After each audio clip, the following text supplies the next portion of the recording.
Uh-oh. James again. Caught off guard. Where are you at? That's not the red room.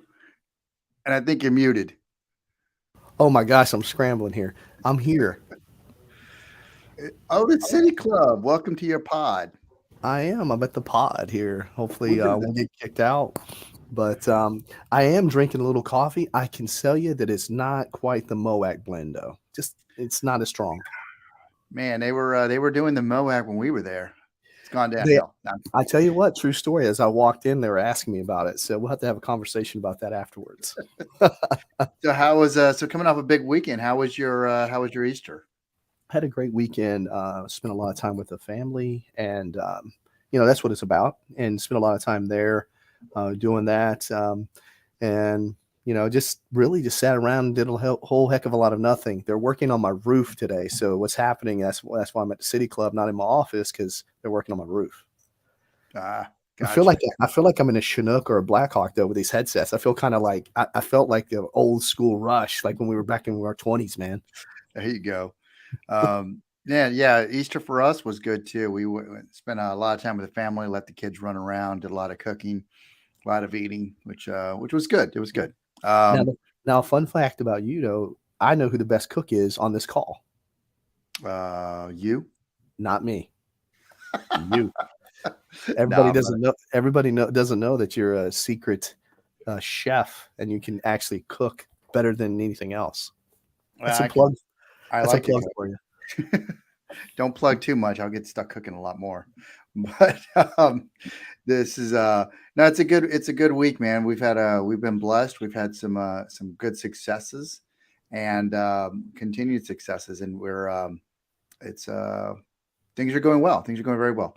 Today's my wife's birthday, so we celebrated that last night. So happy birthday to the Miss. Happy birthday. Should we sing? I would sing if we're at the City Club. I would sing Happy Birthday right now. Yeah, she turned 21 again for like the I don't know how many times, Now but we know why you're still married. That's amazing. 21 is amazing age. but um, let's talk about who we have this week. Who's on the show this week? Do you remember? Yeah, well, we got an amazing military spouse champion. Obviously, 16 years active duty military spouse. I Yeah, think you've actually met her in Bunker Labs, correct? How'd you meet her? I did. We met in Bunker Labs. And we put the logo up. I'm basically calling this. I mean, we have A Rod Salute the Suit. We just showed the new commercial, which I don't know if you noticed. Put that one up. I But did. we got Bunker Labs here. Um, we got Jen Pasquale of Pride and Grit, and she met her in Bunker Labs. We're fellow veterans in residence. I'll put a picture up here. So we know we're talking about she's Pride and Grit, military spouse, doing amazing things. We are veterans in residence, DC 22 Alpha. And it's amazing. It's an honor to share a room with her and listen to all the amazing things that she's doing. I'm humbled when she's telling me everything she's doing. I'm like, geez, how do we keep up with her? Well, she's Uh, been doing it for 20 years. She's got a head start on us. So she's crushing it, though. Just like I true. said. But the fun fact is, that you know it's about the effort, and we definitely need to take some notes. I've got my note cards ready. I'm ready to go with this. Well, speaking of let's go, let's bring her on. You ready? Yeah, let's do it. All right.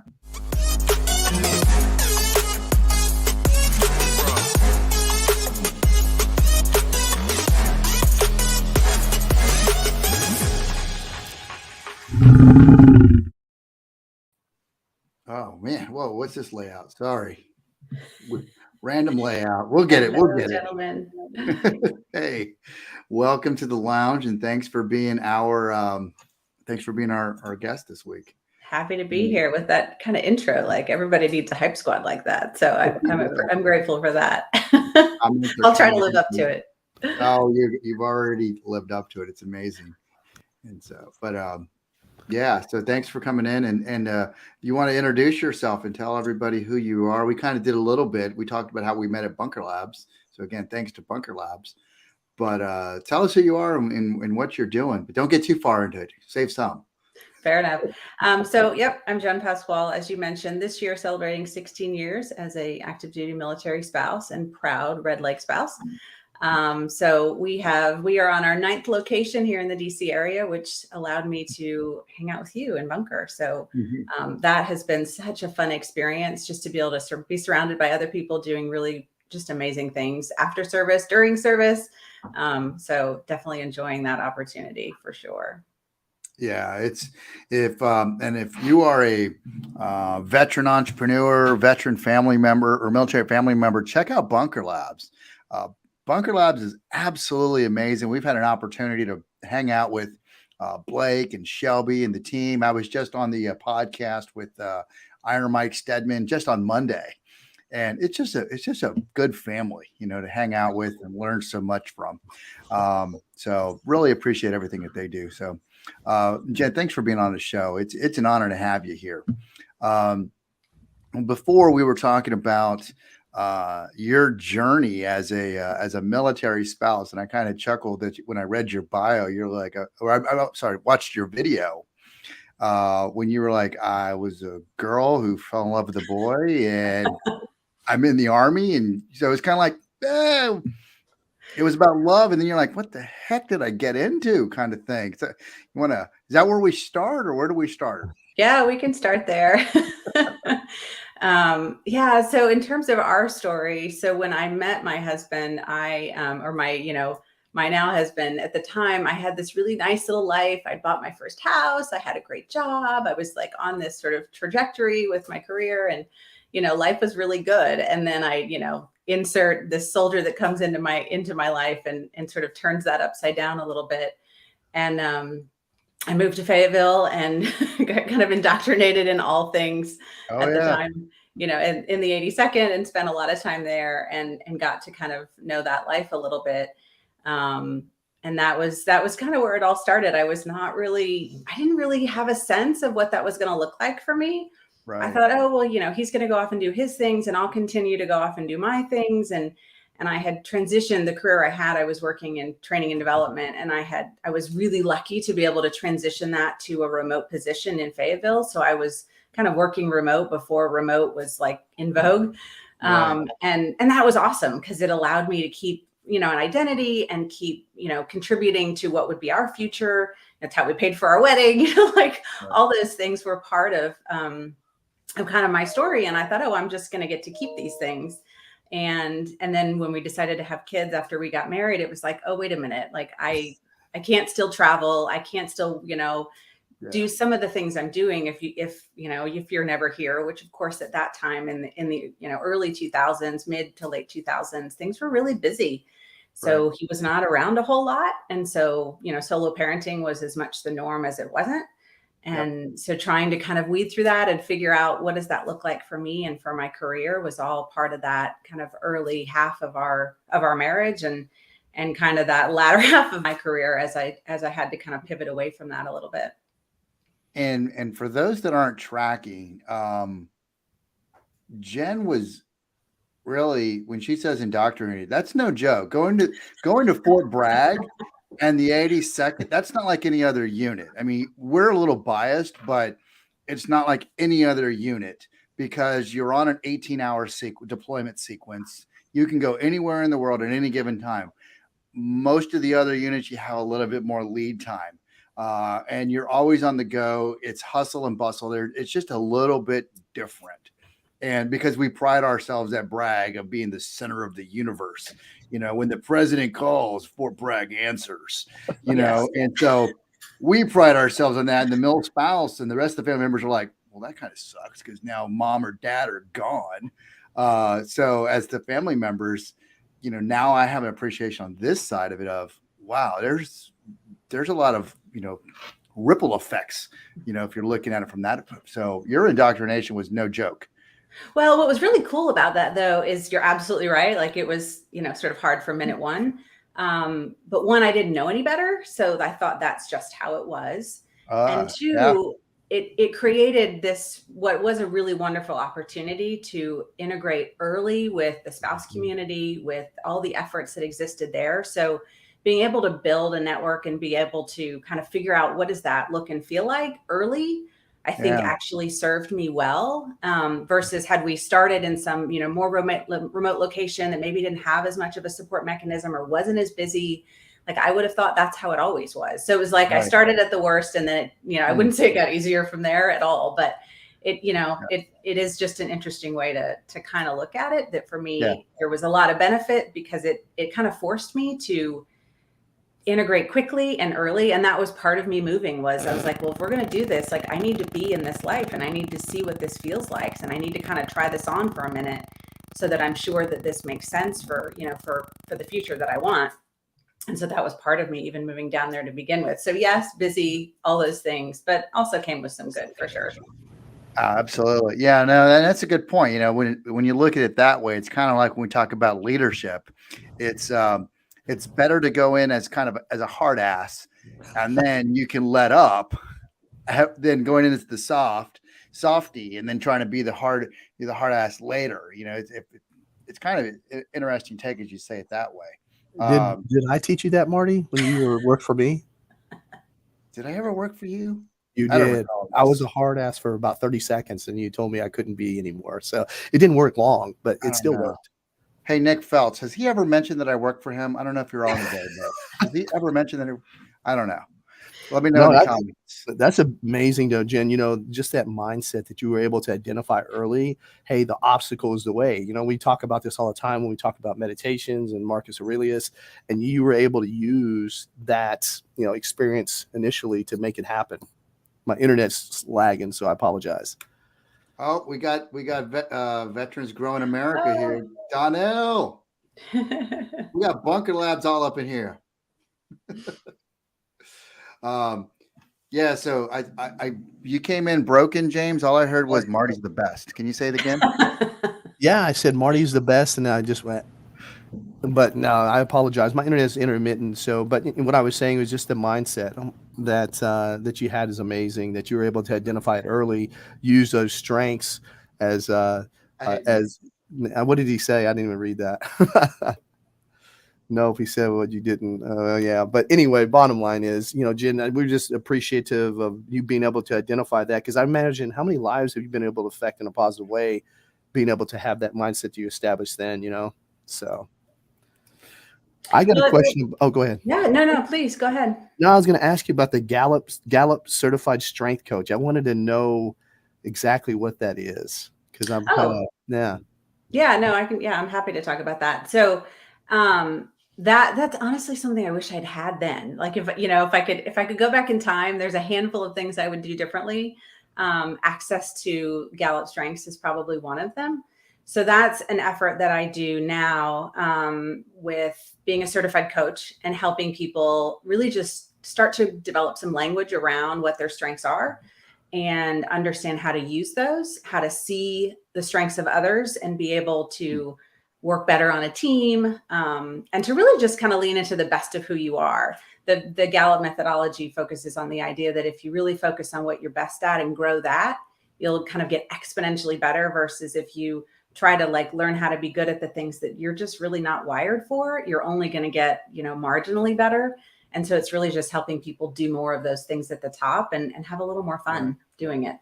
I love that. So you could help James. I don't need it because clearly Casey says I'm already the best, as he says in the comments here. But how did you fall into that?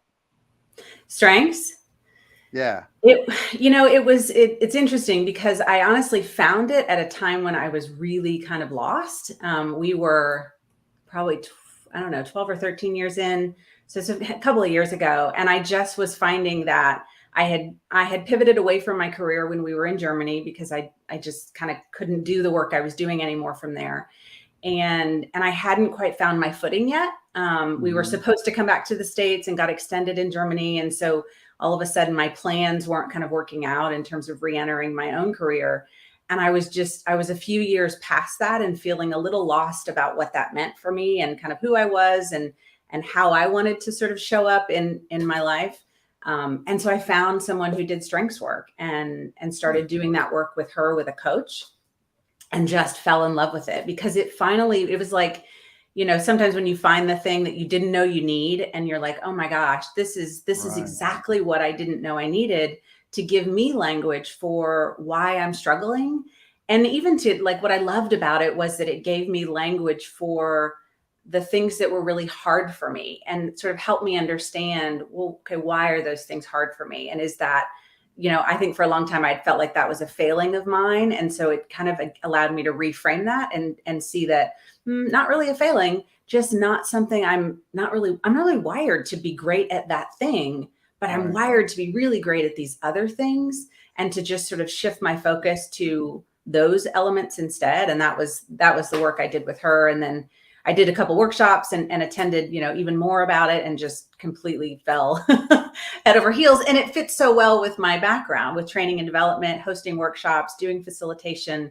I was like, how do I do this for companies? How do I do this for individuals? Like, this is the work I'm supposed to be doing. So it's kind of, serendipitous really, but now I can't imagine not having it in my toolbox. Right. That is, I mean, it's fascinating how that just kind of falls into place, falls into your lap. That's kind of, who were we on the call with the other day, James? Someone asked, how do we fall into story brand? And it actually was because, Was it Jordy? I don't remember. Oh, it was the podcast I was just on. They asked how we fell onto story brand. And it was because while we were deployed, a lot of people send us, care packages. And in there was building a story brand. And I read it and it spoke to me because I was in a staff position and I was like, how do I get a seat at the table? And as I read through this, it was like, oh, quit talking about myself and address their problems, being the commander. Mm-hmm. And I did it. I made him the hero and I was the guide and addressed his problems. And he was like, I need you in the room. And I was like, this stuff works. Oh my gosh. And a decade later, now we're doing the same thing for companies. And so it's amazing how, it helped me get unstuck. Your thing helped you get unstuck. And now you're doing it for your business. It's absolutely amazing. It's what you need at that time, which is awesome. You said you were in Germany. What was your favorite spots to travel when you were in Europe? That is such an unfair question. I loved all of it. I think if we could, buy a little place anywhere, it'd probably be in Spain. Spain was probably our favorite. Spain and Austria were probably our two favorite places to return to, and probably top of the list to go back and visit. We never made it to Spain. I'm embarrassed to say. We spent most of our time in, because I was doing all the exercise planning. So I did all my time doing every other country other than Spain. Wait a second. You didn't go to Spain? No, I didn't, because I was doing Bulgaria and Ukraine and Poland and Latvia, Estonia, all the other ones that nobody else ever goes to. But we never made it. But that's okay. It's still early. We can still got time.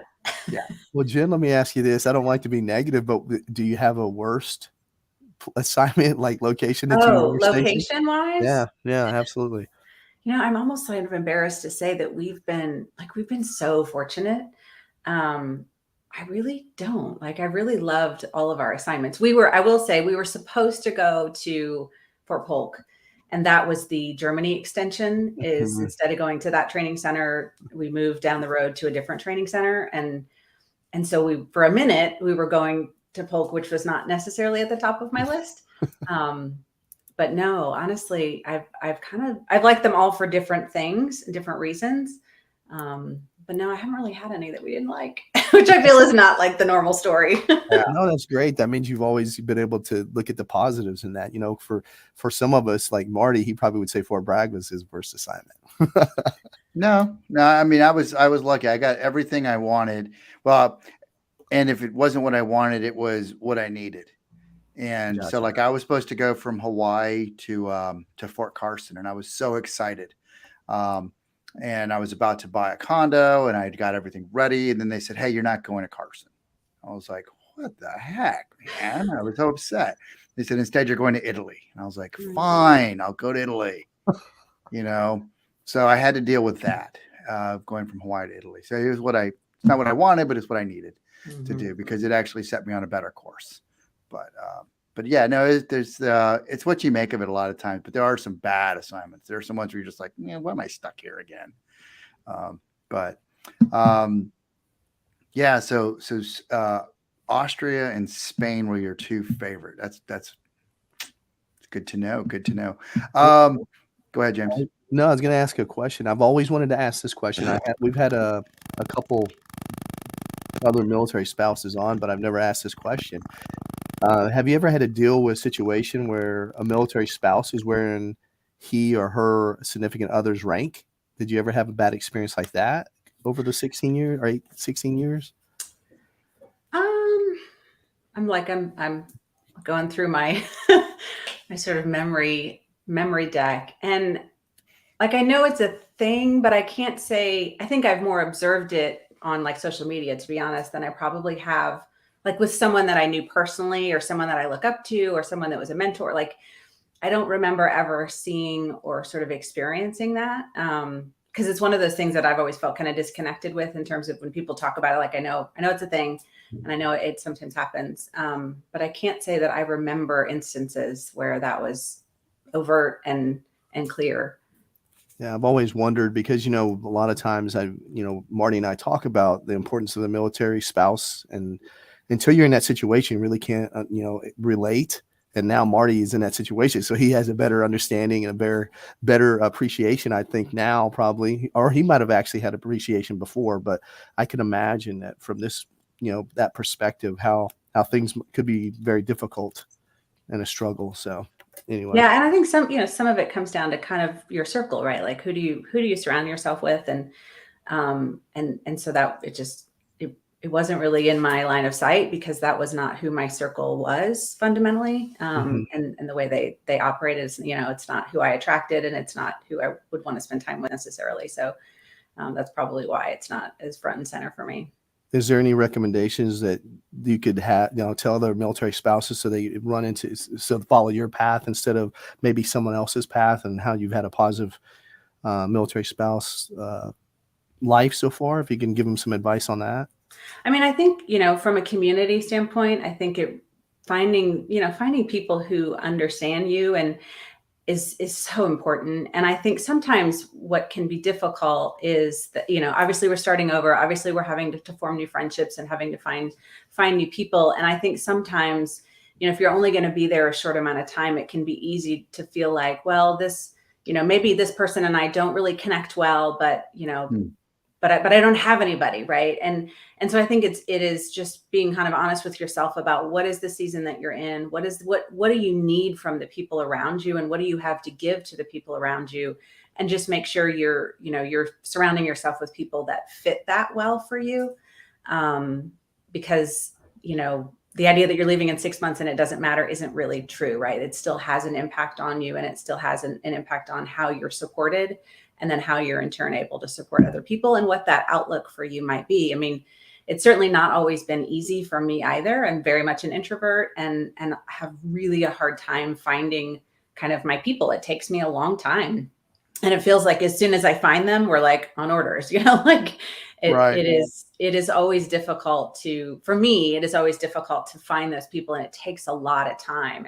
And so I've just learned that that's okay. And I've just learned to be patient with myself and not feel like I have to like rush that process, because this, and in some ways when I learned my strengths, it was like, oh, now it makes sense, because one of my top strengths is one called relator, which is really someone who values kind of deep connection and thoughtful connection over quantity connection. So that makes sense. I was like, oh, well, of course, that's why this life's been harder for me, is because I really want to spend time where we can have, kind of vulnerable conversations. Like I can jump into vulnerability with someone in a minute, but not everybody's ready to do that, when we first met. And so it's finding people who are ready, and finding people who appreciate that part of me. And so that's why I say, like, if I could go back in time, it would be know who you are, and spend the time to really understand how that's changing as you age, so that you can find the people who will really help you be the best version of yourself. I don't know that I always had that in the beginning. I had a lot of amazing people surrounding me, but I don't know if I knew who I really was at the time. I think some of that comes with, being over 40 and starting to figure that stuff out. But, some of it for me was the strengths piece for sure. Jen, you hit on a bunch of points. So, you're talking about this from our perspective as adults and as spouses. How do you work with spouses and parents as we talk about our brats? The military brats, because they're going through that. I know my daughter, this is the first time she's been in a school for longer than 3 years or the same place. And so it's tough for us. What is it? How do you work with the parents that have this with their children, 1, 2, or 5 kids? What do you tell them? Well, and really it's more just like kind of talking to my friends, right? But if I just look at even myself or the things that I've seen, I think it is hard, right? And sometimes it comes from places we don't expect. One of the things I've been really surprised by in the work I do is how hard transition can be for kids, because it never occurred to me that it would be hard for my child if my husband's around more, right? And it's not him, right? It's the stability of life. It's when you're so used to moving all the time and now you're not. For a lot of kids, that is hard for them. And they maybe didn't develop the skills to hold friendships. They know how to make friendships, but it's a whole different skill set to know how to invest in friends for the long haul. And that's what it takes if you're going to be in a place for a minute, for longer than a minute, right? So when you're only, we've been in several duty stations for only a year. It's hard for our kids to really even feel like they've found their person by the end of that year. Right. And they certainly haven't learned how to really invest in those friendships. But now we're somewhere where we expect to have some stability. And we've talked about that fact. Like, you can't, if there's a conflict, you're going to have to deal with it. You're going to have to invest in this friendship in a way that you actually don't have the skills for, because you've been moving around so frequently that you haven't had to develop the 3-year skills. Like, it's a different friendship after 3 years than it is at year 1. So I think that's the thing that is apparent, that for me, that's important. That was important for me to understand about my kids, is that there were skills they didn't have simply because of the mobility, that we were now going to have to work with them to teach them about friendships and about how to look for the right people, because hopefully these are people they're going to keep for a while. Right. No, and that's a point, that you make, is as we're moving around PCSing so much, permanent change of station, for those that aren't tracking, it's okay to say, well, we're going to move in 3 years anyways. I'll probably never see them again. And now it's like, I'm kind of in this for the long haul. I need to get used to these long relationships. And for a 9-year-old, a 7-year-old, even our teenagers, it's different. So we have 2 teenagers. So for sure, that's hard anyway, right? It has its own kind of nuance to it, but the friendship part's been interesting to watch. Yeah, I saw that with my daughter after this one. Again, this has been her longest time. And then her friends are here and they're military. So we stayed and we're like, okay, cool. She's going to have some friends. Well, of course, her best friends were all military. So last summer, PCS season, and they went to Australia because they were in PEP. I was like, geez. So yeah, it was a rough one. But, it's so much harder to be the one left, I think, than it is to do the leaving. I think the leaving is easier. And when you both leave together, like, those were ideal, duty stations when everybody left in the summer. So it didn't matter. It was so much simpler. But to now be in the position to be left I do not look forward to that this summer. Thankfully, I think we're pretty stable this summer for our kids' friends, but I know it's coming. Like, I know it will be. Yeah, it is. Yeah. Well, let's do this. Let's we've kind of skirted around a little bit. Let's cut to commercial, and then let's get into Pride and Grit right after this. You ready? Absolutely. All right. Let's show some love to Veterans Growing America if Donnell is still out there.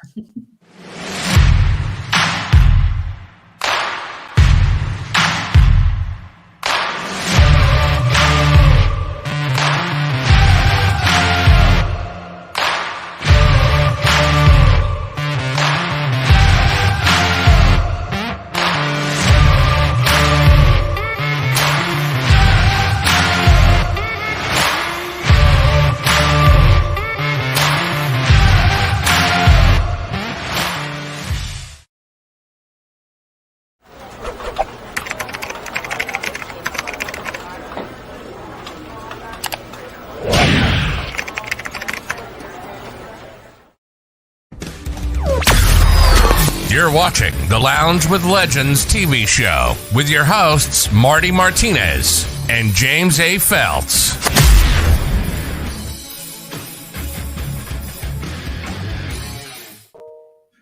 And there's James. Hey, this is Marty the Moac. We're just returning back from commercial. If you're just joining us, we got Jen, founder of Pride and Grit.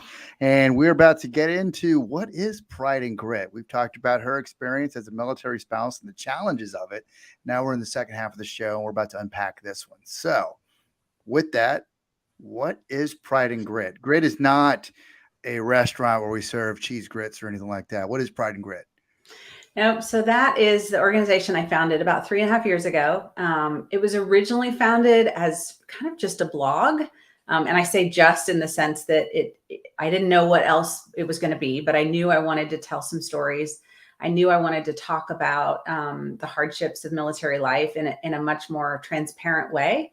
I had seen a lot of my peers that were struggling, but didn't necessarily feel like they had a place to talk about that struggle because it felt like they weren't being supportive. And I felt very strongly that you could support your service member and own where you are and own what you need. And so I wanted to create a space for that.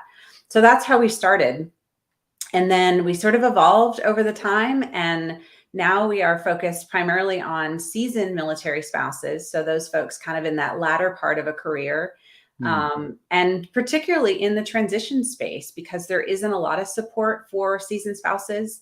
There isn't a lot of support for spouses of transitioning service members that is designed by spouses who've walked that walk and understand it well. So we're really focused on the personal development and the identity journey of those spouses, helping them kind of feel a little taller, a little stronger as they walk through that last part of military life. I felt like there were a lot of people who kind of fall across that retirement line, just exhausted and kind of spent. And I really wanted spouses to spend some time kind of investing in themselves before transition so that they could, approach that from a better place, and then thereby help their service member through what can be also a very much identity kind of crisis invoking season as well. So we're really excited to have the opportunity to focus on the development, which the strengths piece we talked about earlier fits so perfectly into that, whole offerings that we have. So by the season, do you mean the autumn of our career, that 15-year mark of our time, where, and your unique perspective is, it's not just the service member that's transitioning, it's the family. We're all going through it, and you're saying, hey, I got you too, spouse, and we're going to go through this transition and transformation together. Yeah, right? I think, yep, no, absolutely. I think one of the things about transition that I had noticed is that, in many ways we sort of, I wouldn't say set families up to fail. It's not quite that dramatic, but you've potentially got two people who have dedicated their life to military service. Now, there's plenty of spouses who have worked all alongside that and may have a very different experience. But we know there are a lot that have focused on sort of the family aspect, if you will. And even if they have had their career, they haven't had the freedom to do whatever career they want. They might have had to back into a career that fit the military lifestyle. And so once you hit that transition point in retirement, you have the ability to, as a family, decide what you want. And so often that, sometimes that service member and that spouse is kind of going through that identity piece all at the same time, not to mention the fact it's like midlife, right? So we layer on midlife and we sort of set people loose on what can be a really hard time when not always really thinking about what does the whole family need. There's so much emphasis on the service member, and absolutely there should be. But I think it's part of what we've recognized is that if we can tool the spouse well, also, all that does is make the service member's transition easier and better. And so that, what's the downside to focusing on both people within that experience in order for the whole family to do it better? Right. Yeah. We had this concept that I know James and I grew up with the Army family team building, but it was capital A, lowercase f. It was, we were focused on the Army, and it was, the Army didn't issue you a family, didn't issue a spouse, but here's how to fit them in. and you're saying, no, here's how we can all fit in and transition and transform together. We're all gonna get off this plane safely.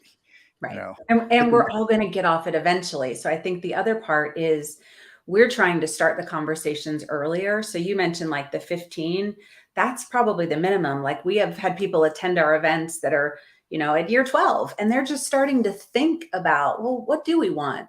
What is the future look like for us? And Right. even though they're not even in a retirement season, we want people to start thinking about those things sooner, because there's a lot you can do if you kind of know what you want that to look like after this military life. There's a lot of steps you can take before to put yourself in a good spot. And so we want to help support all of that. So what is that ideal time that they come and reach out to you then? I mean, I think it is very person dependent. Because I think, as I mentioned, it depends. If you've had your own career and you're not, and you're not looking to make any kind of changes, you're just, maybe you're just going to kind of continue on the track you're on. That's awesome. But if you are someone who feels a little lost or feel like you really are missing that identity piece and you're only at year 13, come on. Like, there's no magic timeline, because I think identity work is iterative, right? It's not like you can wake up one morning, do some work and be like, I am, my identity is strong and I know who I am and I'm never going to need to touch it again. It is a constant process, right? We're always changing. We're always learning. And so, come to us whenever you feel like you need us, and we're here. That's great. I mean, just to think about, come as you are when you're ready on your terms. But the key is, like you said it earlier, the end is coming. We always reference, stoicism and, memento mori. And if you got a plan for the end in mind, and the thing that Marty says all the time that I think he's always been spot on is, you're going to leave the military. And one thing I'd never really thought about was being arrogant a little bit, I guess, was the family's going to leave too. Mm-hmm. And it does, I'm a military brat myself, and I never really thought about that transformation and transition that I had when my dad retired. So that's amazing that you're doing this. This is a much needed space, a much needed work that you're doing. I'm just glad that I know you now. This is amazing. I appreciate it. The piece of advice I'll add on to yours, James, is that the other thing that's going to happen at that transition point is what you have as your marriage. And so one of the best pieces of advice I got was invest in your marriage throughout service, because waiting on the next job, waiting on the next duty station to really do that investment is not going to serve you when you're at that line and you're ready to transition, but your marriage isn't where you need it to be in order to do that well. So that's the other thing that I think is really important. And we've talked about at Pride and Grit, we hosted our first ever retreat last year for seasoned spouses. And that was one of our key topics was, what does the marriage look like? How does the marriage change when you're transitioning? Because there are things, there's some role renegotiation that might happen. There's things that are going to happen that require communication, good communication.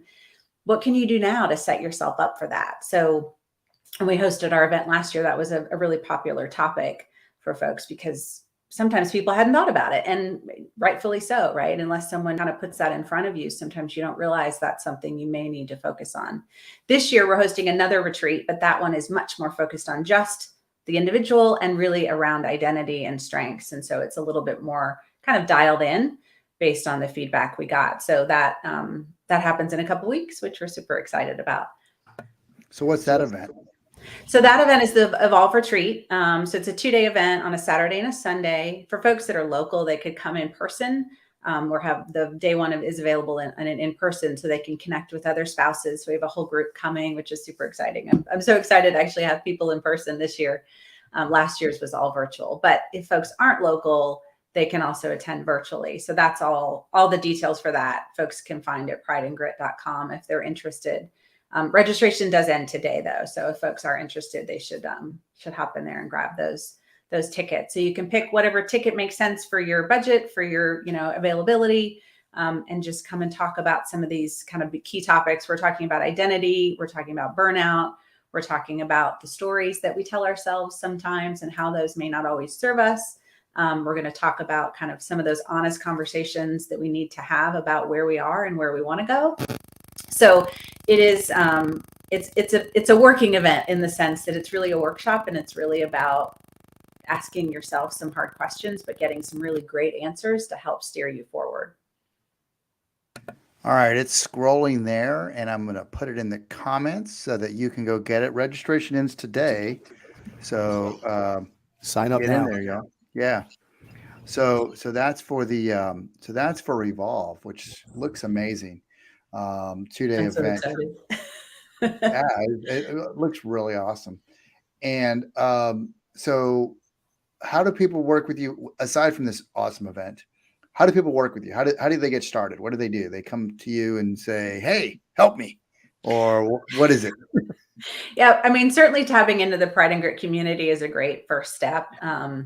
And then I also, as I mentioned, like with the strengths piece, if folks want to do some of the strengths work, then I can do that one-on-one. And all of that information is at jenpasquale.com. Or yeah, jenpasquale.com.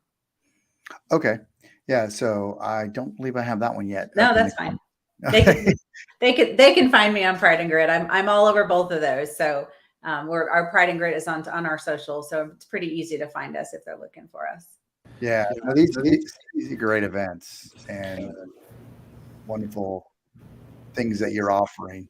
I love the website. I love that your Dr. Seuss quote as you look at that. It's pretty powerful. Watch the video because it really gives you a sense of the work that Jen is doing and everything up there. I watched your video and I really understand your mission and get a feeling of basically your passion behind it. It really comes through, and you don't get that a lot when you watch a lot of people's videos, and so that one's really powerful. I appreciate that. So, Jen, I had a question about, I know that you said this is typically for the military families that are in the end of the season of their career. What happens to folks that want to join that have actually already retired or transitioned out of the military? How is that still? Great question. So we have, I mean, if someone feels like what we're offering is valuable to them, then I'm happy to have them be part of the community. So we have veteran spouses that are part of our community. We have veteran spouses that are attending our event.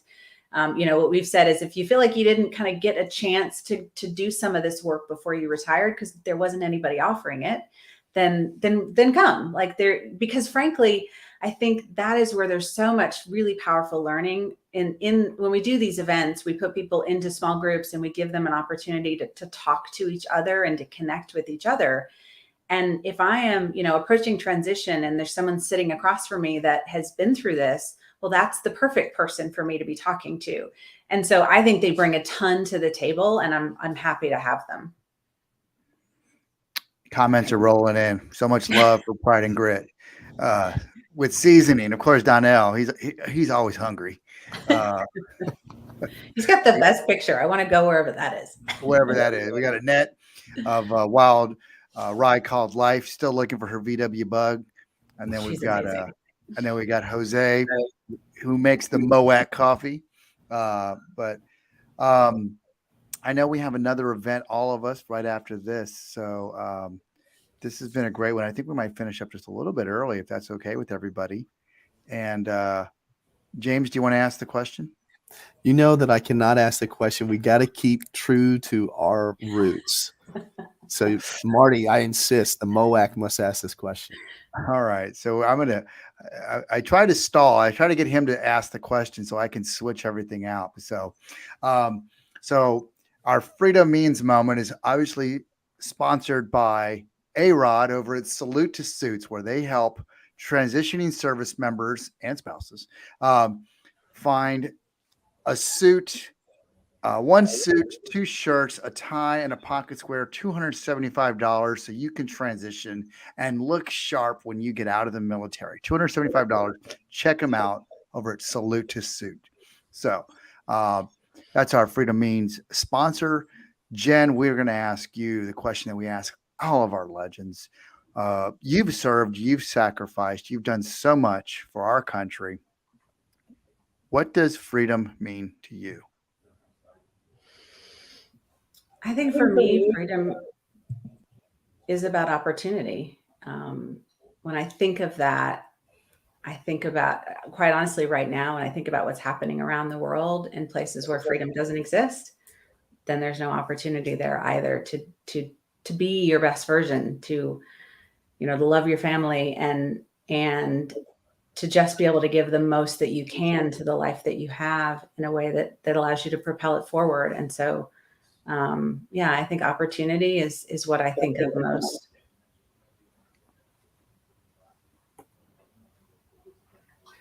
Freedom means opportunity. I love that. It's so true. It's so true to have that opportunity to make choices and do what you want to do as you transition to the as a seasoned spouse, as a seasoned family member. I love it. James, did you have a comment? It's just an amazing answer. I already knew that you would answer it amazingly, but it's just keep up what you're doing. It's just amazing what you're doing for the community that gets honestly overlooked a lot. And that's really a shame. I'm sitting here thinking back and just, sometimes not appreciated until, you no longer have your family. So anyway, I just really appreciate what you do. Thank you so much. Keep doing it. All right. Well, Thank you for both having me. I appreciate it. Oh, absolutely. Thanks for being our legend this week. We're going to put you in the green room real quick, and we'll be right with you in a bit. James, I told you it was going to be a great show. It's just, you bring on that perspective that you just don't think about, and you really don't. As a military, mindset, I didn't really think a whole heck of a lot about it, but just that transition from a family perspective is huge. And just the things that she's doing, I'm excited about the lives that she's changing and that they're going to continue to change. Oh, brother, I'm telling you, when I fully understood what Jen was doing, I was just like, wow, what an amazing mission, what a powerful mission. And it was something that I wish I had met Jen when I was a company commander and had taken advantage of services like that and connected her with the family members when I was in command. But awesome. Well, you all have a great was it Bill McCluskey?